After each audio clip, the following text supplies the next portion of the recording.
Have you ever felt exhausted by those empty, cliché phrases like, just think positive?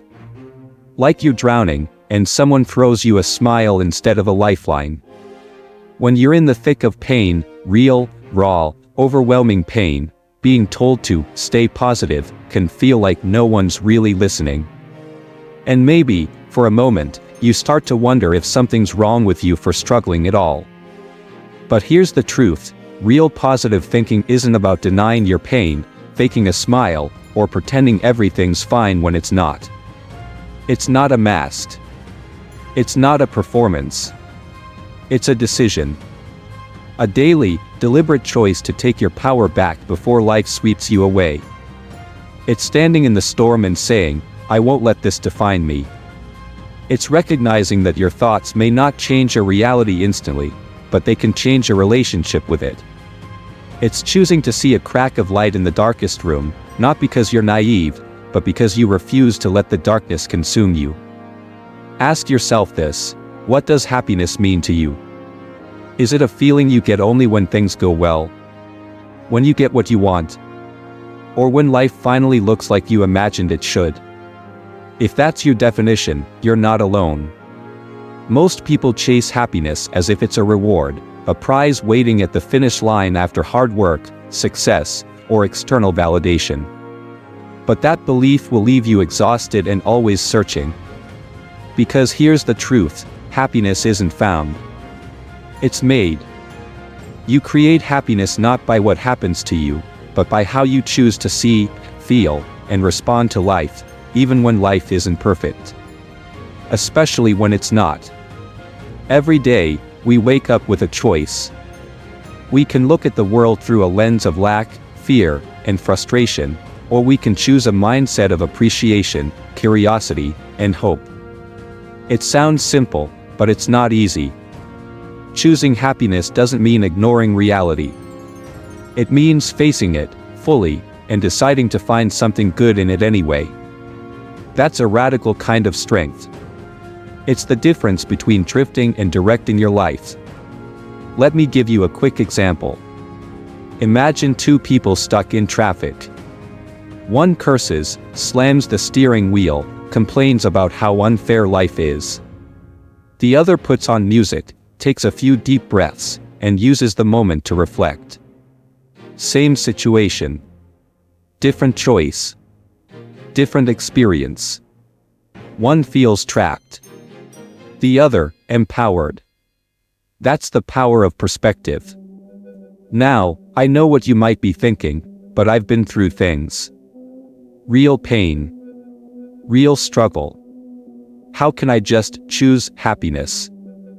Let me be clear, choosing happiness doesn't mean denying pain. It means refusing to let pain define your future. It means acknowledging your struggle, but still reaching for peace. Still deciding to see the beauty in a sunrise. The kindness in a stranger. The potential in a setback. And yes, some days, it's harder than others. On those days, you might not feel happy. That's okay. Choosing happiness isn't about forcing fake smiles. It's about returning, again and again, to what lifts you. What centers you. What reminds you that even in the middle of difficulty, you still have power. You have the power to choose your attitude. You have the power to shift your energy. You have the power to start again. So next time you feel overwhelmed, pause. Take one deep breath. And ask yourself, what am I choosing right now? Are you choosing resentment or resilience? Fear or faith? Hopelessness, or just one more step forward? You don't need to wait until life is perfect to be happy. You just need to believe that happiness is worth fighting for, and that it starts with you. This is the foundation. Before we dive into gratitude, mindset, confidence, or grit, you need to know that you are the architect of your emotional state. Let's be honest, we all know we should be grateful. We hear it everywhere, in books, podcasts, Instagram quotes: gratitude changes everything. But here's the thing, Gratitude isn't just a buzzword or something you write down once a year on Thanksgiving.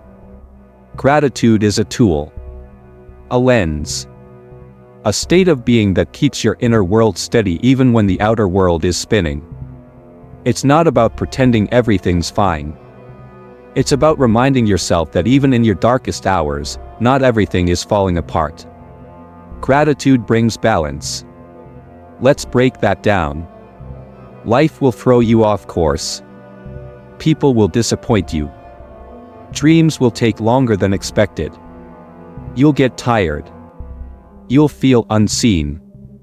You'll want to give up. And in those moments, your mind might spiral, focusing only on what's wrong, what's missing, what's broken. Gratitude is how you pull yourself back. Not by denying the pain, but by widening your view. You can say, yes, today was hard. But I'm thankful I still have my breath. I'm thankful for the friend who texted. For the cup of tea I had this morning. For the fact that I've made it this far. It doesn't have to be big. In fact, the smallest things are usually the most powerful. Because what gratitude really does is reconnect you with the now, not the regret of the past, not the anxiety of the future, but this very moment. And the more you practice noticing what's good, the more good you begin to notice. It's like training your brain to see color again in a world that's turned gray. Here's a truth that most people miss: gratitude isn't natural in difficult moments.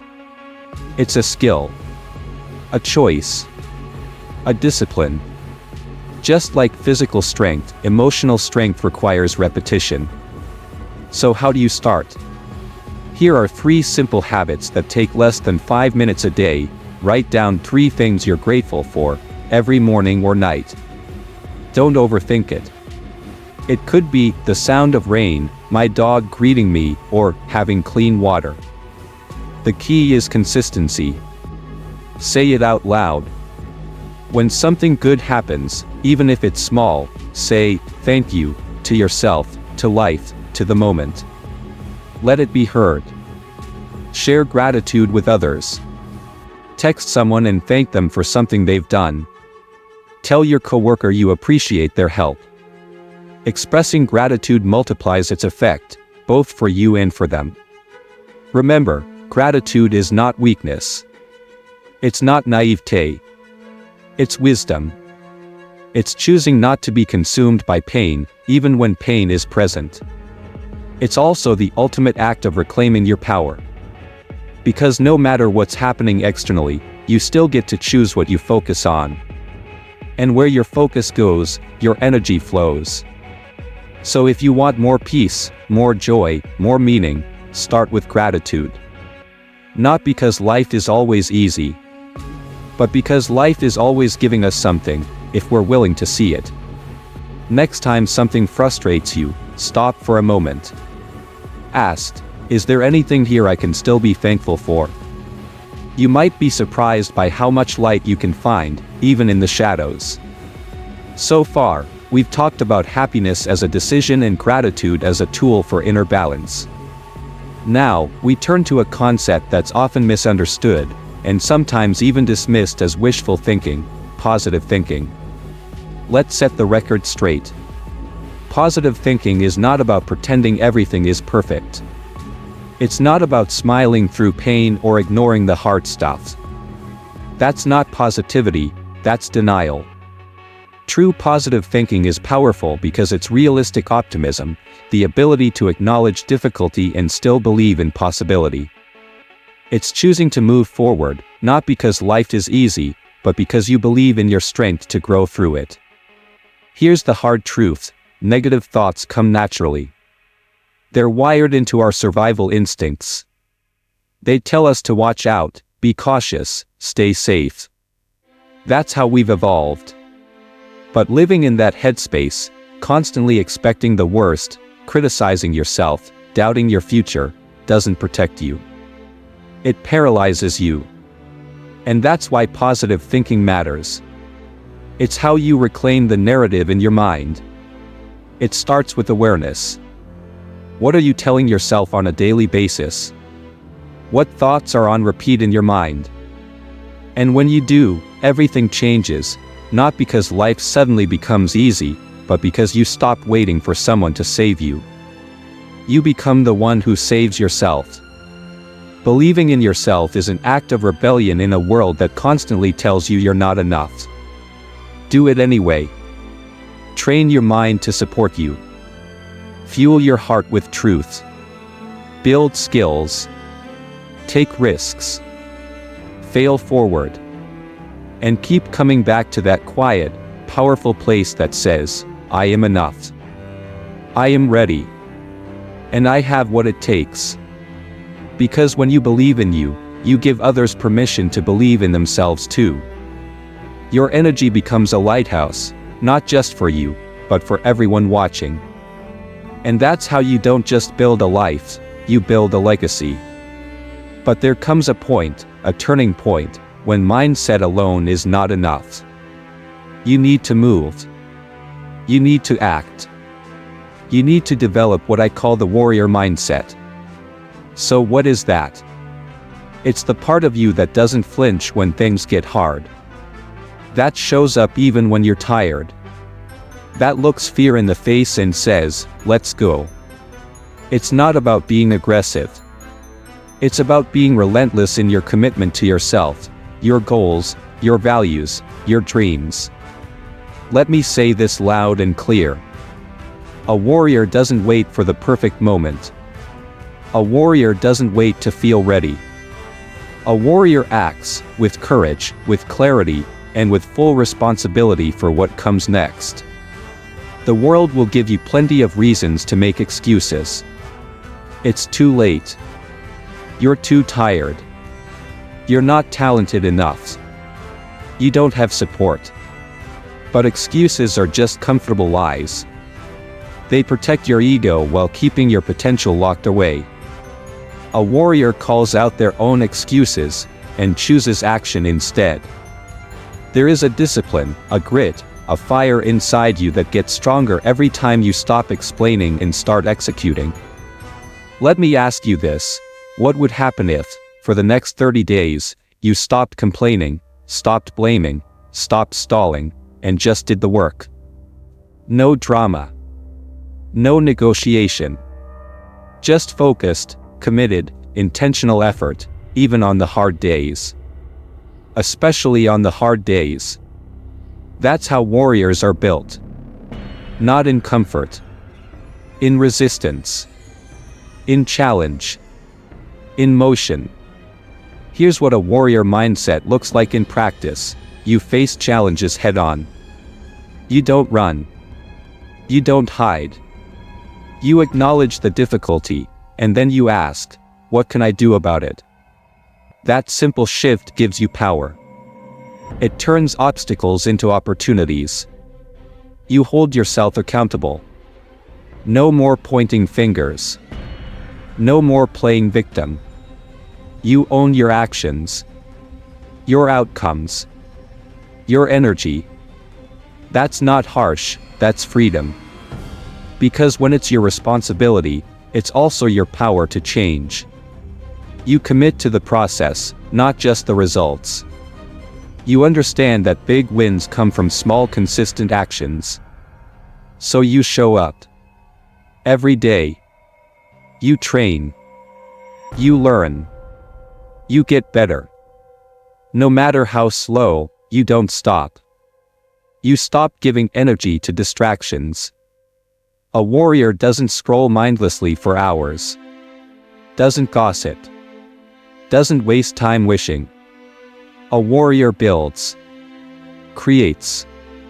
Moves forward, while others are still talking about it. And here's the secret most people miss. You don't need to feel strong to act strong. In fact, most warriors begin in weakness. In fear. In pain. But they act anyway. And that's what transforms them. It's not about who you are today. It's about who you're willing to become. And becoming that version of yourself will cost you your excuses, your laziness, your indecision. But it will give you your future. So if you're listening to this right now, maybe you've been hesitating, waiting for the right sign. This is it. You don't need permission. You need a plan. And the first step is this: take full ownership of your life. From this moment forward, no more waiting. No more hoping someone else will do it for you. You are the one. No one is coming to save you. But the good news is, no one needs to. Because the warrior you've been looking for, they're already inside you. But now comes the truth that separates dreamers from doers. Discipline beats motivation. Every single time. Let's be honest, motivation is overrated. Yes, it's exciting. It feels good. It's that rush of energy when you watch a hype video or read a quote and suddenly want to take on the world. But here's the problem: motivation fades. It's emotional. It's inconsistent.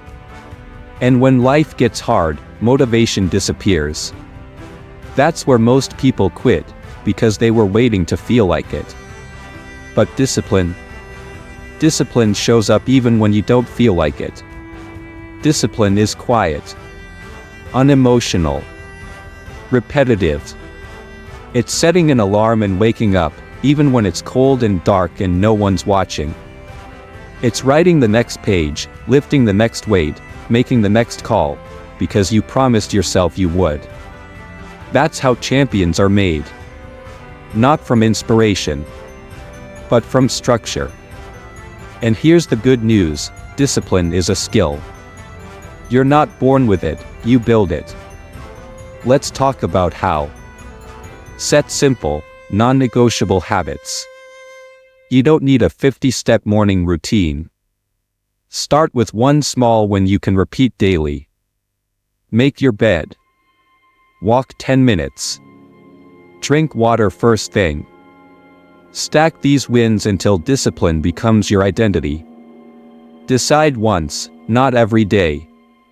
People who rely on motivation waste energy deciding over and over: should I go to the gym?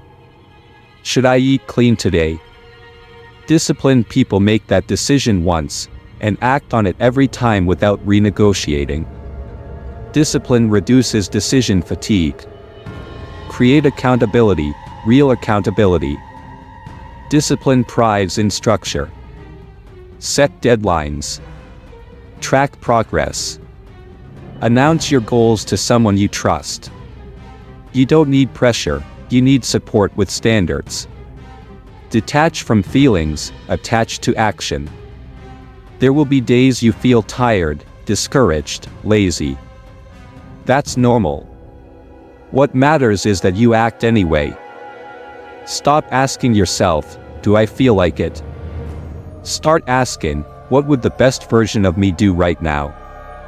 Celebrate consistency, not perfection. You'll mess up. You'll miss a day. You'll slip. Don't spiral. Don't start over. Just continue. Progress is messy. Discipline is about coming back over and over until it sticks. Because here's the truth. You won't always be motivated. But you can always be disciplined. And when you shift from relying on emotion to building structure, that's when your life changes. Discipline is freedom. It frees you from chaos, indecision, regret. It gives you peace because you trust yourself to do what needs to be done, regardless of circumstances. The person who wins isn't the one who started with the most talent, money, or support. It's the one who kept showing up. Day in, day out. Quietly. Relentlessly. Purposefully. So ask yourself, what would change if I stopped waiting for motivation and just decided to be the kind of person who does the work, no matter what? The truth is, you don't need more hype. You need more habits. And when discipline becomes your default, success becomes inevitable. Oh, you are allowed to feel everything. But you are not required to act on everything you feel. That's emotional maturity. We live in a world that often sends mixed messages about emotions. Some people suppress them completely. Be strong. Don't cry. Don't show weakness. Others let emotions drive every decision. I feel it, so it must be true. Neither extreme is healthy. Emotional mastery is the balance, the ability to fully experience your emotions, understand them, and still choose your actions with clarity and control. Here's the reality. You're going to feel negative emotions. That's part of being human. You'll feel angry, anxious, jealous, insecure, disappointed. These emotions are not a problem. The problem is when those emotions run your life. When they make your decisions. When they sabotage your goals. When they hurt your relationships. Emotional mastery gives you the power to pause. Let's break it down into 3 simple steps. Name it. Most people get overwhelmed because they don't even know what they're feeling. They say, I'm stressed, but what kind of stress? Pressure. Fear. Guilt. Labeling your emotion helps you take a step back. It moves the feeling from the chaos of the body into the clarity of the mind. Instead of saying, I'm upset, try. I feel unappreciated. I feel nervous about failing. I feel triggered by something from my past. When you name it, you separate yourself from the emotion. You go from, I am this, to, I'm feeling this, and feelings pass. Feel it, without judgment.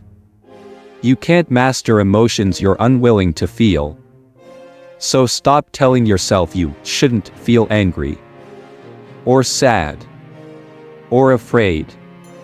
Feel it. Sit with it. Let the emotion move through you, not because you're weak, but because you're strong enough to process instead of suppress.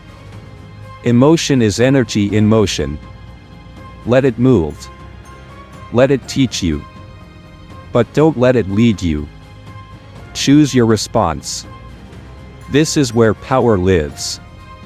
You don't get to choose what emotions arise, but you do get to choose what happens next. You can feel hurt and still choose kindness. You can feel scared and still take the leap. You can feel disappointed and still keep going. Emotional mastery is not about numbing. It's about choosing the wise response, not the easy reaction. It's the difference between snapping at someone or breathing and communicating. Between quitting because you feel defeated or showing up again tomorrow with fresh energy. You are not your emotions. You are the observer of your emotions. You are the one who decides what those emotions become, fuel or fire. Here's one more tip. Movement shifts emotion. When you feel stuck, get up. Walk. Breathe. Stretch. Move your body. Your nervous system resets when you get into motion. And last, be compassionate with yourself. Emotional mastery doesn't mean being calm all the time. It means learning to navigate storms without losing your direction. It's okay to feel deeply. In fact, that's part of what makes you powerful. But power is in the pause. Breathe. Reflect. Choose. That's how you lead your life, not from emotion, but from intention. Oh, you see, resilience isn't about avoiding pain. It's about learning to live through it. It's about bending without breaking. Bleeding without quitting.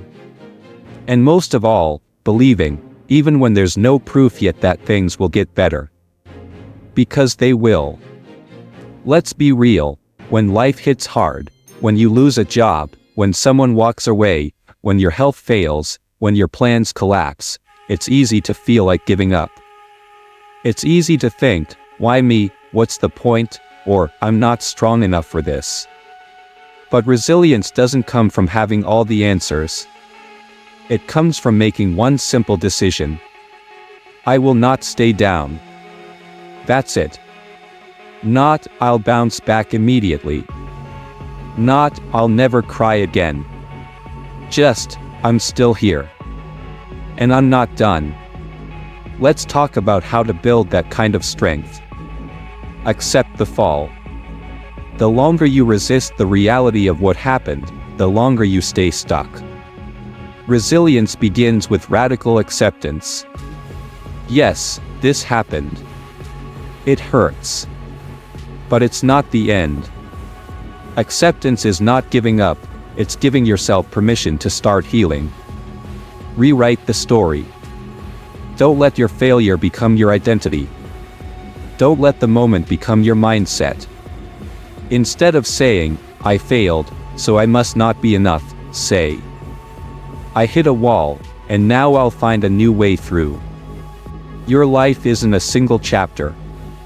Keep writing. Reach out.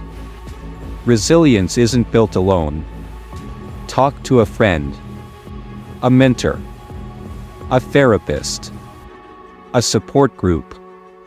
Let people in, not to fix you, but to walk beside you. Asking for help isn't weakness. It's wisdom. It's strength in community. Rebuild slowly and intentionally. Start with one small win. Make your bed. Take a walk. Write a journal entry. Cook a meal. Every small act of rebuilding sends this message to your brain. We're not done.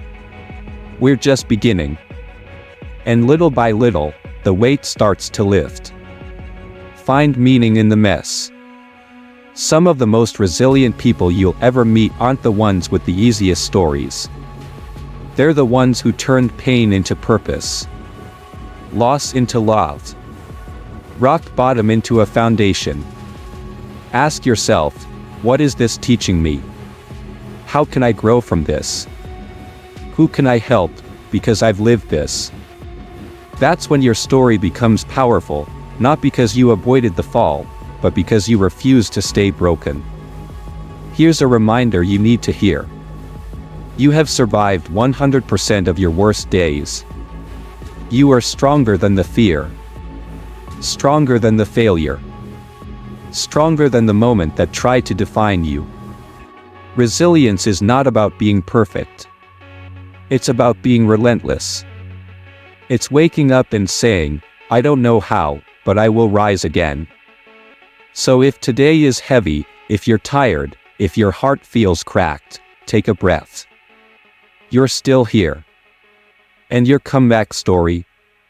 It's just getting started. Purpose is the why behind everything. It's what fuels discipline, builds resilience, and gives even your struggles a sense of meaning. Without purpose, success feels hollow. With purpose, even pain can feel worthwhile. But here's the truth. Purpose isn't something you find. It's something you create. It doesn't arrive in a flash of lightning. It's not written in the stars or hidden in a secret map. It's built, piece by piece, through reflection, action, and alignment. Let's unpack that. Know your values. Purpose begins with understanding what matters to you. Not what you've been told to value, but what you truly believe in. Ask yourself, what do I stand for? What do I want to protect? What do I want to build? Your values are your compass. When life gets loud or messy, they point you home. Live with intention, not impulse.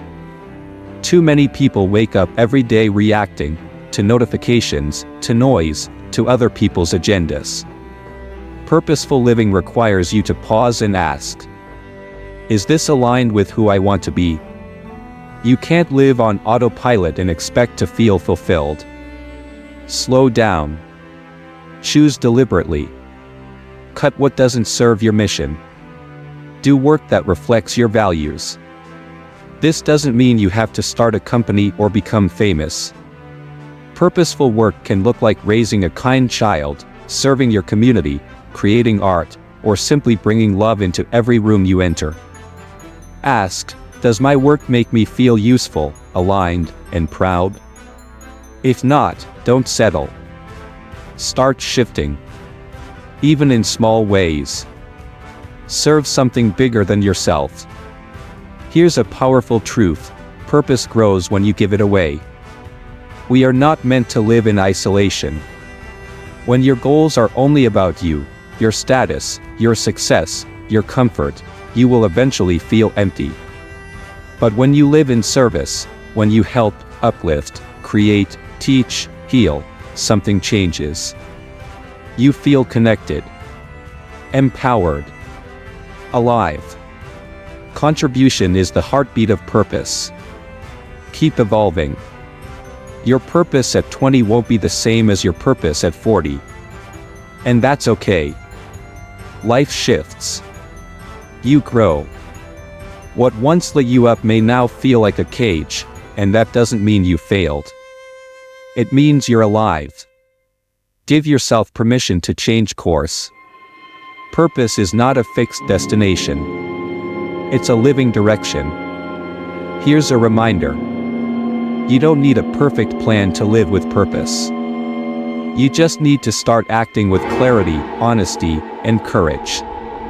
Start each day by asking, what do I want this day to stand for? What energy do I want to bring into the world? What will I do today that aligns with who I want to be? When you answer those questions, even with small, quiet steps, you start creating a life that feels like yours.